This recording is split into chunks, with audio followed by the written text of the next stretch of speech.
실제로 UAM 서비스를 이제 구현을 하기 위해서 어떠한 그런 문제점들이 해결이 돼야 되느냐.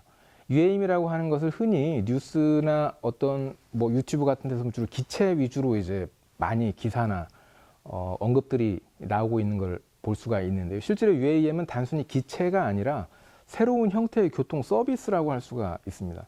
기체만 있다고 서비스를 할 수 있는 건 아니지 않습니까? 관련된 뭐 규제라든가 또는 인프라스트럭처 같은 것들이 필요한데 크게 이제 그 UAM 서비스를 구현하기 위해서 우리들이 극복해야 할 요소들을 이제 말씀을 드리면 첫 번째는 이제 기체죠, 기체.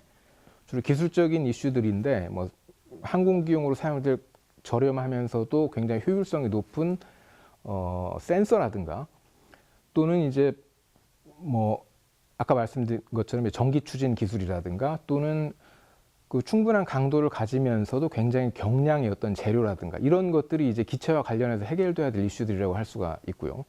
또 두 번째로 해결돼야 될 것들이 이제 인프라스트럭처. 가장 큰 게 결국 버티포트라고 할 수가 있습니다. 버티포트는 항공기가 뜨고 내리는 터미널이라고 생각하실 수가 있는데 밤에는 이제 그 항공기를 어디다가 둬야 되니까 파킹을 시켜야 되기 때문에 파킹 랏 같은 것도 이제 있어야 되는 거고요. 그리고 충전을 해야 되기 때문에 고속 충전 시설도 있어야 되겠죠. 그래서 이것과 관련된 어떤 기준을 마련을 하고 이걸 어떻게 만들 것인가 하는 것에 대한 어떤 그 기준이라든가 기술적인 문제들이 해결될 필요가 있고요. 그리고 저는 이제 저고도에서 들어온 고고도에서 상업용 항공기 그리고 UAM이 한 1km 미만에서 운용이 되게 되면 서로 다른 형태의 항공기들이 마치 레이어를 이루어서 운용을 하게 되기 때문에 이런 항공기들을 어떻게 별 문제 없이 부드럽게 에어 트래픽 매니지먼트를 할 것인가.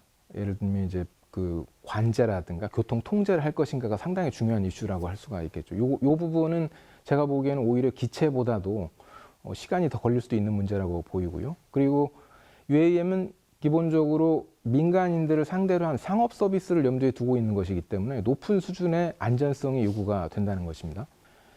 어쩌면 가장 중요한 문제는 규제라고 할 수가 있겠습니다. 규제. 지금까지 존재하지 않는 형태의 항공기인데 기본적으로 하늘을 날아가는 비행기는 그 항공기가 주어진 조건에서 안전하게 운용될 수 있다는 것을 나라에서 보증을 해줘야 됩니다. 그걸 이제 에어월스니스 서티피케이션이라고 하는데요. 지금 이런 기준 자체가 새로운 항공기다 보니까 아직 명확하게 지금 만들어지고 있는 중이라고 말씀을 드릴 수가 있고 이 인증을 받는 과정이 매우 많은 그 큰 비용과 시간이 소모가 되기 때문에 이걸 어떻게 해결할 건지가 사실은 가장 큰 이슈 중에 하나라고 볼 수가 있겠습니다.